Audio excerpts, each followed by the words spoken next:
천신만고 끝에 바울은 드디어 예루살렘에 입성을 합니다. 그가 그토록 예루살렘에 들어가려고 했던 이유는 유대교의 본진이라고 할 수 있는 곳에서 예수님만이 유일하신 메시아시며 또 다른 복음이나 다른 구원은 없다라는 사실을 전하기 위함이었습니다.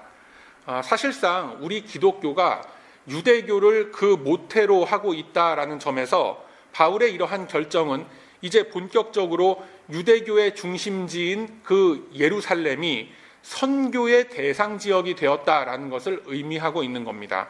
그리고 사실상 유대교의 교리와 또 그들이 가지고 있는 신앙으로서는 하나님의 구원을 받을 수 없음을 알려주고 있는 것입니다.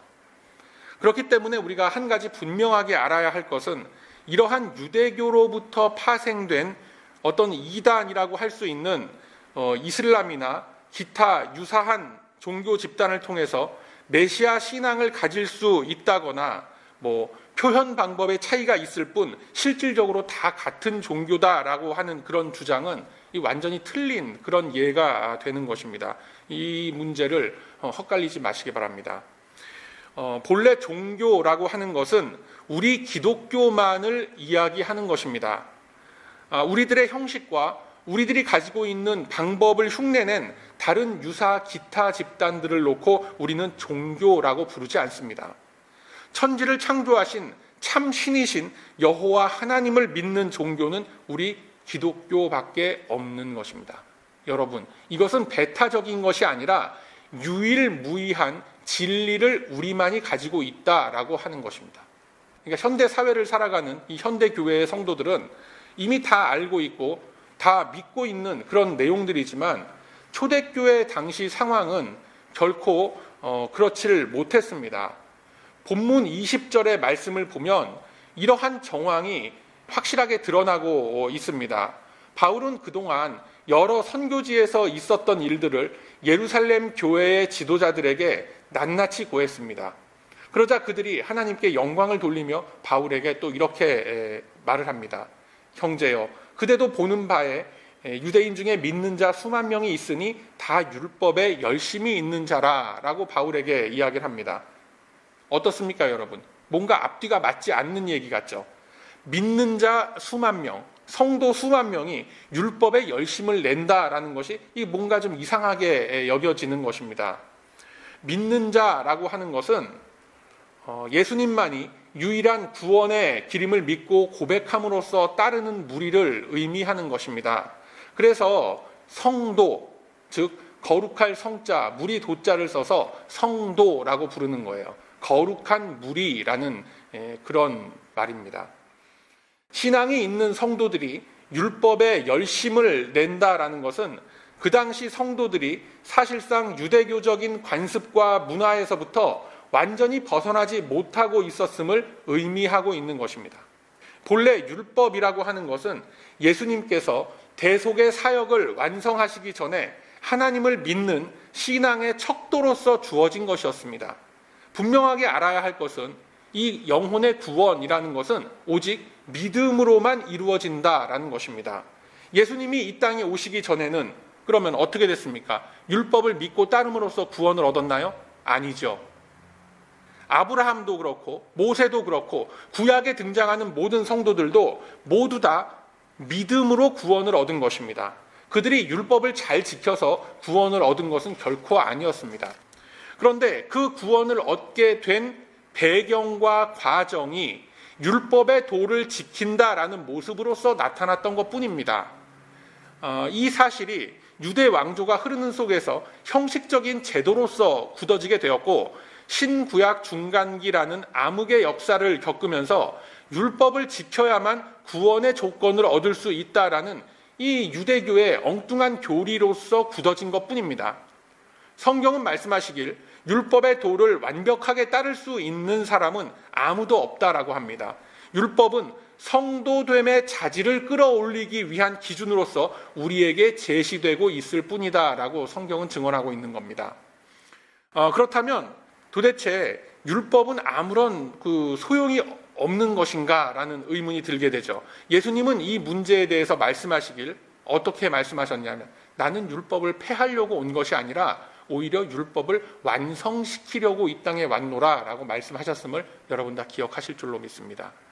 예수님은 당신을 믿는 믿음, 당신이 이루신 십자가의 길을 완성하심으로써 그 길만이 구원과 영원한 생명에 이르는 유일한 길임을 선포하신 것입니다. 그래서 그 시대에는 구약의 율법에서 말하는 이 제사법이라는 것, 그것이 굉장히 중요시되었죠. 하지만 오늘날에는 어떻게 됐습니까? 성령의 인도함에 따라 말씀의 은혜를 표현하고 누리는 예배로서 그 제사가 대처되어진 것입니다. 그리고 제사법과 시대적 상황에서 주어진 여러 가지 형식법 등을 제외한 도덕과 윤리적 범위의 규례들은 복음 안에서 더욱 정교하게 다듬어진 것이 바로 성령의 법, 믿음의 법이다라고 하는 겁니다. 그런데 초대교회 당시에 예루살렘에 거하던 대다수 유대인 성도들은 유대교적인 형식과 그 율법의 그 틀 안에서 기독교를 바라보고 있었던 것입니다. 다시 말해서 어느 정도 유대교의 문화와 정서적인 기초 위에 놓여진 기독교였었기 때문에 그들이 신앙을 접하고 신앙을 대하는 모습들은 상당 부분 유대교적인 틀 안에 매여 있는 모습을 우리가 많이 보게 되는 것입니다. 그리고 이와 같은 모습은 현대 한국교회 안에서도 많이 보여지는 모습이기도 합니다. 한국에 이 기독교가 처음 전파되던 때에 많은 이들이 기독교 문화를 받아들이기를 좀 더 세련된 방식의 유교적인 가르침으로 생각했었던 그런 흐름들이 있었습니다. 그 영향력으로 인해서 아직까지 한국 교회의 문화 속에는 효라던가 충이라던가 장유유서, 붕우유신 같은 유교적인 가르침들이 성경에 유사한 말씀을 덧입고 고스란히 전해지고 있음을 우리가 보게 되는 것입니다. 여러분, 제가 이러한 모습들을 결코 나쁘다고 하는 것 아닙니다. 덕스러운 전통이고 또 덕스러운 가르침들입니다. 그러나 신앙 안에서 믿음의 결과물로서 표현되는 삶의 방법이 유교적 가르침과 상당 부분 흡사한 점들은 있지만 서로가 딛고 있는 사고의 기초가 전혀 다르다라는 것은 우리들이 분명하게 알고 넘어가야 한다라는 거예요. 다시 말해서 유교의 가르침이라는 것은 결국은 군자의 길이라고 해서 나의 수련과 나의 노력으로 자아를 완성해 가는 가르침이라고 한다면, 기독교의 가르침은 창조주 하나님의 계획과 뜻 안에서 나를 인도해 가고 빚어가는 하나님의 손길을 따라가는 길이라는 것이 가장 큰 차이점입니다. 그게 그거 아니냐라고 생각할 수도 있겠지만 결코 그렇지 않습니다. 180도 다른 길입니다. 그리고 그것으로 인한 결과도 다르게 나타나는 겁니다.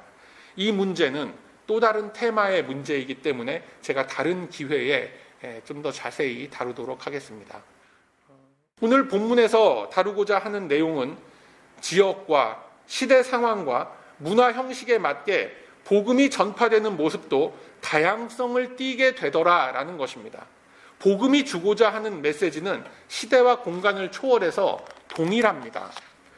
그리고 예배를 통해서 우리들이 누리는 것, 얻고자 하는 것, 하나님께 드리는 것 모두 다 동일합니다. 그러나 이 예배를 표현하는 방법, 우리의 내면을 표현하는 방법에 있어서는 현재 우리 사회, 우리 시대의 문화와 방법에 맞게 표현하는 형식이 달라질 수도 있는 것입니다. 지금 우리들이 행하고 있는 이 가정예배와 같이 간략하게 드리는 예배라고 해서 하나님께서 역사하시지 않는 것이 아닙니다.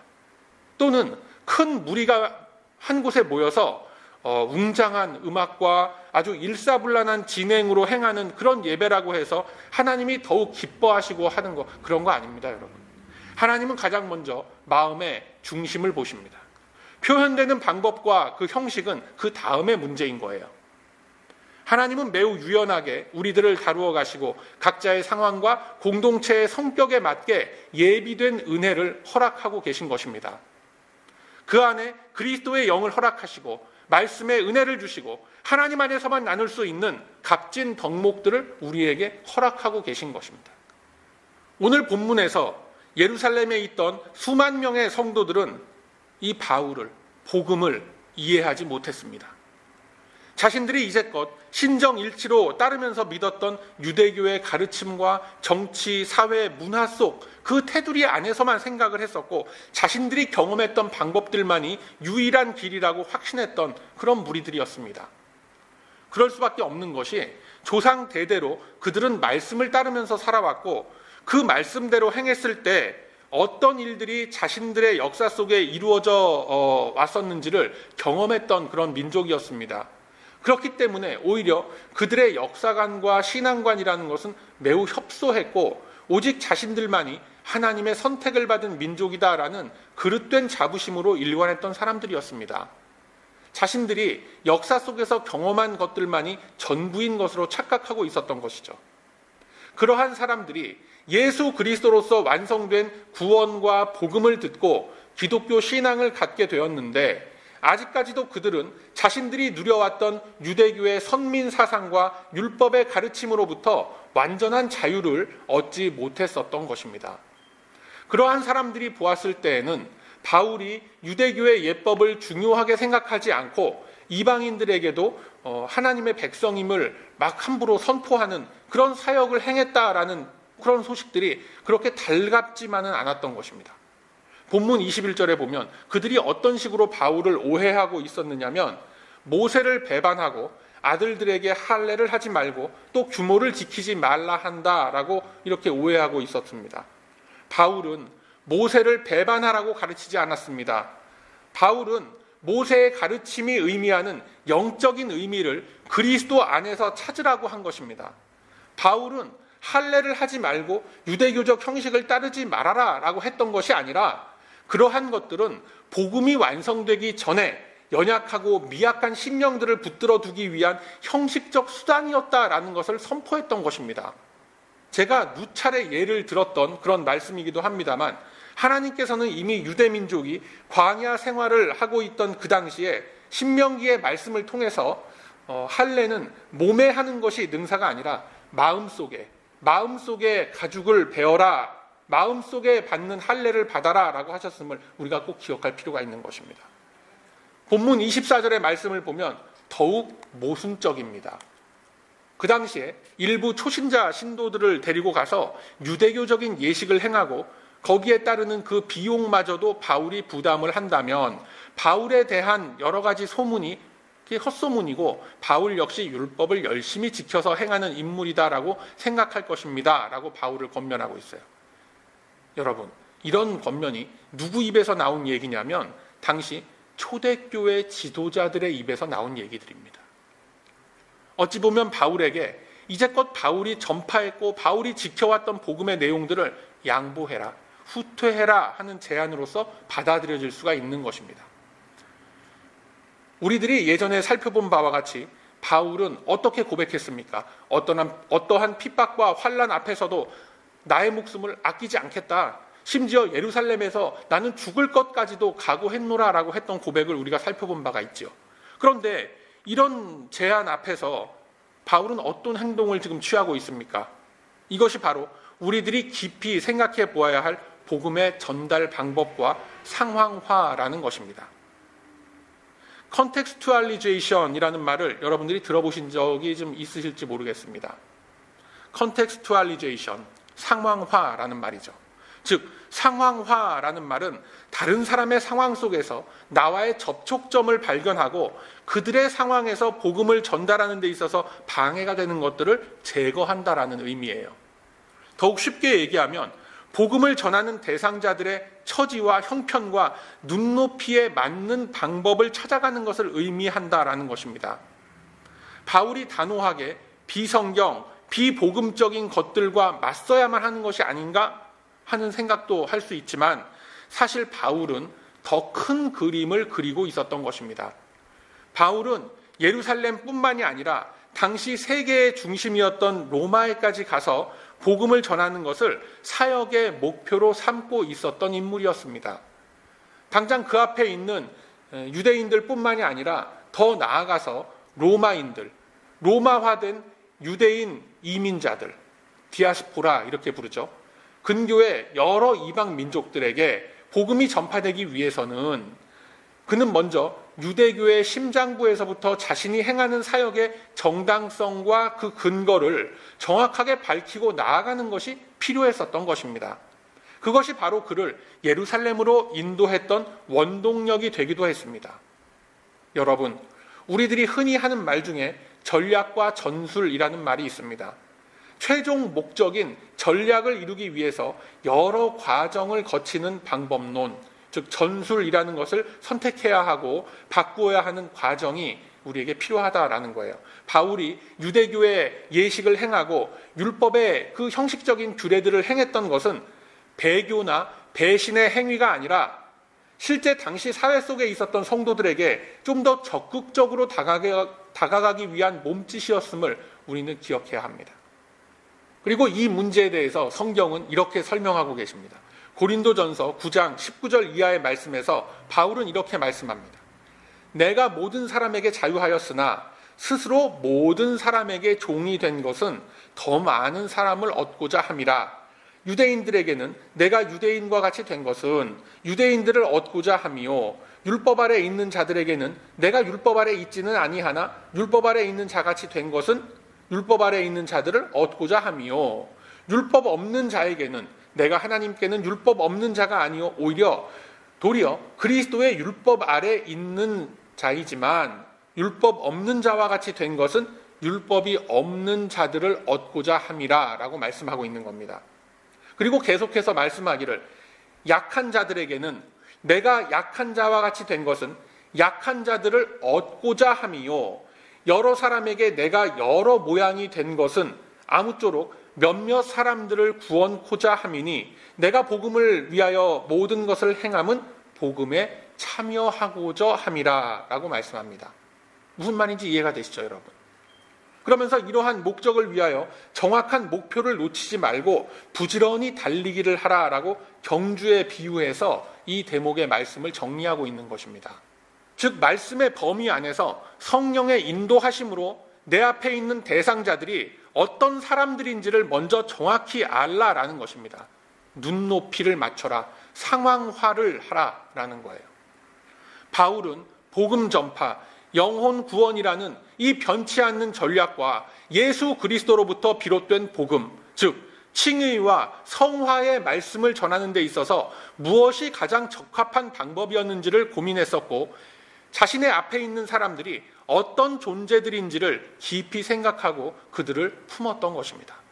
자, 그랬던 바울이었기 때문에 로마서와 갈라디아서의 그 말씀들을 통해서 율법을 지키는 것이 구원의 완성이 아니라 율법은 다만 얼마나 내가 죄인인지를 깨닫게 해주는 거울과 같은 것이다 라고 말씀을 했던 겁니다. 또 이와는 별개로 복음 전파의 대상자들에게 효과적으로 다가서기 위해서 자신의 제자 디모데에게 어떻게 하라고 했습니까? 할례를 받으라고 했던 것을 우리는 기억하고 있는 것입니다. 이 말씀을 구약 성경에서는 또 어떻게 설명하고 있느냐면 잠언 23장 1절의 말씀에 내가 관원과 함께 앉아 음식을 먹게 되거든 삼가 내 앞에 있는 자가 누구인지 생각하라 라고 말씀하는 거예요. 앞에 있는 대상자들에게 받아들여지지 않는 권면은 더 이상 덕이 되는 권면이 아니라 그냥 바람에 흘러가는 잔소리가 될 뿐인 것입니다. 이 같은 바울의 유연한 모습은 현대를 살아가는 우리들에게도 많은 시사점을 던져주고 있습니다. 앞에 있는 자들이 누구인가를 생각하라라고 하는 것이죠. 이 사실은 제게도 많은 도전을 주고 있는 그런 말씀이기도 합니다. 제가 왜 우리 베다니 교회의 모토를 21세기 기독교 지성을 향한 울림, 말씀 중심의 예배 공동체라고 했느냐면 사실은 이러한 구호가 매우 흔하디 흔한 것 같지만 의외로 우리 주변에서 찾아보기 힘들기 때문에 그렇습니다. 많은 이들이 언행일치가 안 된다, 그걸 가지고 뭐라고 할 수는 없겠죠. 다 연약하기 때문에. 그렇지만 비성경적이고 반지성적인 거예요. 말씀의 반석 위에 선다라고 말들은 그렇게 합니다만 실제로 살아가는 모습과 그 교회가 나아가는 모습을 보면 세상의 방법과 세상의 가치 기준에 의해서 모든 계획과 내용이 세워지고 만들어지는 것을 우리가 보게 됩니다. 초대교회는 대형화, 물량화를 추구하지 않았습니다. 그랬기 때문에 세상 앞에 당당했고 그들이 외치는 메시지가 사회에 끼치는 영향력이 컸던 것입니다. 당장 우리 한국교회를 보더라도 7, 80년대 우리 한국교회가 그 당시 사회의 성장과 더불어서 대형화가 되고 물량화가 되고 세속화가 좀 이루어지긴 했습니다만 그 안에는 어찌되었건 진리가 살아있었고 교회 공동체의 정화와 교회 공동체의 중심과 사회의 중심을 잡아줄 깨어있는 성도들이 많이 있었더랬습니다. 교회가 자정 능력이라는 것을 지니고 있었습니다. 요즘은 우리가 상상도 못할 일이긴 합니다만 교회 다니는 사람이라고 하면은 동네 구멍가게에서 그 사람을 믿고 외상도 척척 주곤 했던 그러던 시절이 우리에게 분명히 있었습니다. 교회의 원로들이 사회를 향하여 내는 목소리에 권위가 있었고 무게감이라는 것이 있었습니다. 그 섯을 펄었던 군사 정권의 시절 아래서도 감히 교회를 함부로 대하지 못했고 교회가 내는 목소리는 시대의 양심이고 언제나 의식 있고 옳은 이야기를 한다라는 사회적인 공감이 있었습니다. 그래서 교계의 원로들은 사회로부터도 분명히 인정을 받았더랬습니다. 그런데 언제부터인가 교회가 그러한 권위를 잃게 되었습니다. 대형화가 되고 세속화가 되면서 결국은 예수님의 질책처럼 회칠한 무덤이 되었고 빛을 잃은 등불, 맛을 잃은 소금이 되어서 길거리에 버려져서 이제는 막 짓밟히는 그런 신세로까지 전락을 하게 되었던 것입니다. 거기에 앞장선 자들이 바로 일부 정치 목사를 비롯한 여러분들 다 아시겠지만 교회가 주님의 말씀을 입으로 형식적으로는 외치지만 그것은 그저 그들이 만들어 놓은 그 조직을 유지하기 위한 종교 행위일 뿐이고 실제로 영적인 성장을 위해서 말씀을 깊이 파고들면서 깨달은 말씀의 내용들을 실천하지는 않게 되는 거예요. 교회가 영리화가 되면서 그냥 세금 면제받는 개인 사업장이 돼버린 것입니다. 왜 그렇게 되었을까요, 여러분? 세상의 거품들, 하나님의 가치 질서와는 반대가 되는 사상과 논리들이 이 교회를 집어삼킨 결과가 바로 그렇게 된 겁니다. 그리고 거기에 일조한 사람들이 바로 저와 여러분일 수가 있는 거예요. 흔히 말하는 성공지상주의라는 것이 교회의 힘을 잃어버리게 했고 자본의 논리와 경영의 논리가 교회 운영을 지배해버린 것입니다. 그래서 저는 교회 본연의 모습을 되찾고자 말씀 중심의 배단위 교회를 여러분과 함께 이끌고 가고자 하는 것입니다. 먼저 말씀 사역이 가장 중심이 되어야 하고 말씀으로 인하여 변화된 신앙 인격들이 모여서 이웃을 섬기는 자리에까지 나아가야 되는 것입니다. 사실 매우 간단하죠. 그러나 이것이 가장 어렵습니다.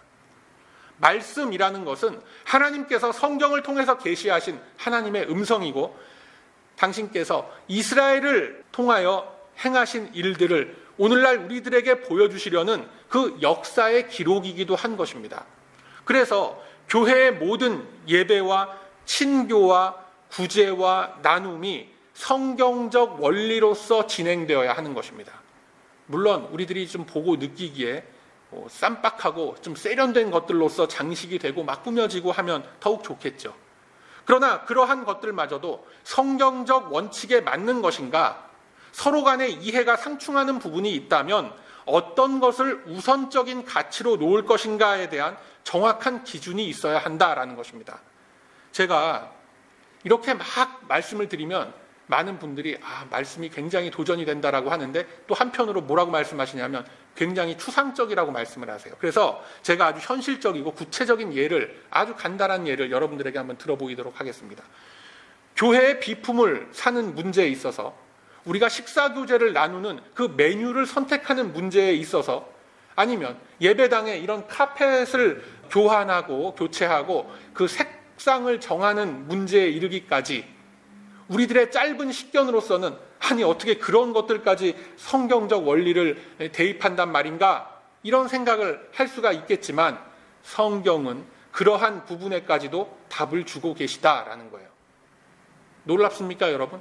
안 믿어집니까? 믿기 힘들죠? 아니 어떻게 주일 점심 식사 메뉴 정하는 것까지도 성경에서 그렇게 정해져 있단 말인가? 여러분, 말씀을 깊이 묵상하면서 주님께서 주시는 지혜를 달라고 한번 해보세요.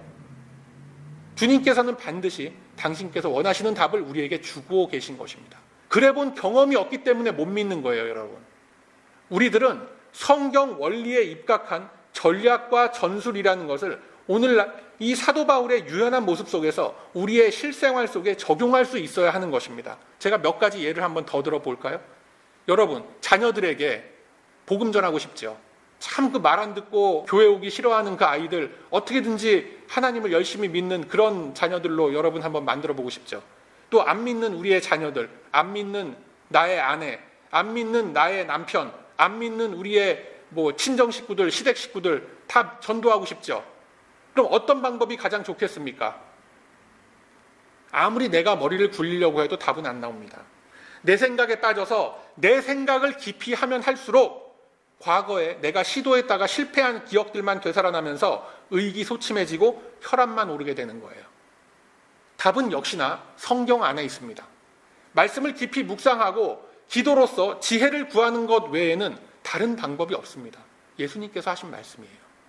그래서 평소에 이 성경적 원리에 강한 성도는 어떤 결정과 선택의 순간이 올 때 거침없이 달려나갈 수 있게 되고 그 선택은 항상 옳았다라는 것이 결국 나중에 증거가 되는 것입니다. 그래서 우리 주변에서 믿음으로 조언하는 지체들의 그 의견들을 우리가 귀담아 들을 필요가 있는 거예요. 사랑하는 우리 배단위 가족 여러분, 하나님이 우리들에게 무엇을 원하신다라고 생각합니까? 하나님은 우리들에게 중앙아시아의 이름 없는 그 마을에 가서 한평생 뼈를 묻으라고 그렇게 하지 않습니다. 하나님은 우리들에게 아마존 밀림 속에 들어가서 원주민들과 더불어 평생을 바쳐라라고 그렇게 하지 않습니다. 하나님도 사람 봐가면서 소명을 주시는 거예요. 우리들은 삶의 예배자들로서 이 땅에 부르심을 입은 존재들입니다. 그런데 삶의 예배자들이라고 하면, 삶으로서 드리는 예배라고 하면 이게 또다시 뭔가 추상적이죠. 개념이 딱 잡히질 않죠. 로마서 12장 2절 이하에서는 그것에 대해서 하나님의 선하시고 기뻐하시고 온전하신 뜻이 무엇인지 분별하도록 하라라고 말씀합니다. 어떻게 해요? 또다시 드리는 말씀이지만 말씀을 깊이 깨달아야 하는 것입니다. 누구나 그 말씀을 깨닫는 깊이와 내용이 동일하지는 않습니다. 그래서 12장 3절에 로마서 12장 3절에 말씀하시길 하나님께서 각 사람에게 나눠주신 그 믿음의 분량대로 지혜롭게 생각하라라고 하셨음을 꼭 믿으시길 바랍니다. 그 분량은 계속해서 변화하는 것입니다. 줄어들지 않고 계속해서 늘어납니다. 왜? 하나님께서 친히 그 일을 행하시고 계시기 때문에 그렇습니다. 여러분, 말씀에 대한 순종함과 분별력이 있는 성도는 아주 작은 일에 디테일한 부분에서 차이가 나는 법입니다. 믿음이 있다고 해서 한 성도가 믿음이 있다라고 해서 뭔가 거창한 다른 부분에서 큰 차이가 나고 그런 거 아닙니다, 여러분. 별것 아닌 것 같이 지나갈 수 있는 작은 행동 거지, 말 한마디에서 성경적 원리가 묻어나오는 거예요. 이것이 무엇을 의미하는 거냐면 아주 기초적인 도덕 질서일 수도 있고 상대방을 위한 작은 배려일 수도 있는 것입니다. 하다못해 제가 이런 말씀드리면 여러분들 어떻게 생각할지 모르지만 그냥 우리들의 수준에 맞게 제가 아주 적나라하고 작은 예를 한번 들어볼게요. 우리들이 이렇게 교회 공동체로 모였을 때 문 여닫는 것, 화장실 사용하는 것, 주차장에 파킹하는 모습, 이러한 사소한 작은 동작들에서 그 사람의 내면이 다 드러나게 되는 거예요. 흔히 하는 말로 인류와 삼류의 차이는 작은 디테일에서 비롯된다고 합니다. 하나님께서 우리들에게 원하시는 것도 어떤 대단한 일, 어떤 큰 일, 거창한 일을 맡아서 하라라고 등 떠밀고 계시는 거 아닙니다. 우리들에게 주어진 이 작은 일상 속에서 그리스도의 마음으로 충성을 다하고 그리스도의 마음으로 순종하는 심령을 하나님은 복되다라고 하셨음을 꼭 기억하시길 바랍니다. 여러분, 제가 여러분에게 지금 말씀드리는 이러한 것들 입에 담기조차 민망스러운 것들입니다. 그런데 그러한 작은 일에 충성하지 못하고 성실하지 못하는데 하나님께서 큰 일을 맡기실까요? 안 맡기실까요? 작은 상급이 있는 일에 충성치 못하고 성실하지 못한데 큰 상급이 걸려있는 일에 과연 우리를 맡기실까요? 그렇지 않습니다. 예수님은 작은 소자에게 하는 것이 나에게 하는 것이다 라고 하셨습니다. 우리 앞에 놓여있는 현실을 다시 한번 새로운 눈으로 바라보시기 바랍니다. 나에게 주어진 하루하루의 시간, 동일한 일상의 반복과 같은 일들이 사실은 하나님께서 나에게 거룩한 사역으로서 주어진 것들임을 분별할 수 있게 될 것입니다. 그 앞에서, 그 사람들 앞에서 그들을 배려하고 처한 현실과 환경 속에서 주님의 지혜를 구하시길 바랍니다. 주님은 반드시 답을 주시고 당신의 것으로 삼으셔서 친히 당신의 능력과 힘으로 이루어 가실 것입니다. 주님은 우리 각자의 처한 상황과 처지에 맞게 답을 해주실 것입니다. 다 똑같지 않습니다. 그러나 우리들 각자의 심령 안에 거하시는 성령께서는 동일한 말씀으로써 우리들에게 지혜를 주시고 도전을 주시는 겁니다. 그 음성 앞에서 나를 변화시키고 나를 쳐서 복종하며 훈련하며 주님의 기쁨으로 거듭나시길 바랍니다. 믿음으로 결단하며 나아가는 우리 배단위 모든 가족들의 모습 속에서 주님은 반드시 당신의 뜻을 이루어 가실 것입니다. 그러하므로 이제는 우리 각자의 삶 속에 들어오셔서 주어진 삶의 모습 속에서 복음을 전하고 증거하는 삶을 살도록 하신 그 하나님의 손길 앞에 믿음으로 순종하며 나아가는 저와 여러분의 거룩한 인생길이 다 되시길 이 아침에 주님의 이름으로 축원드립니다. 아멘.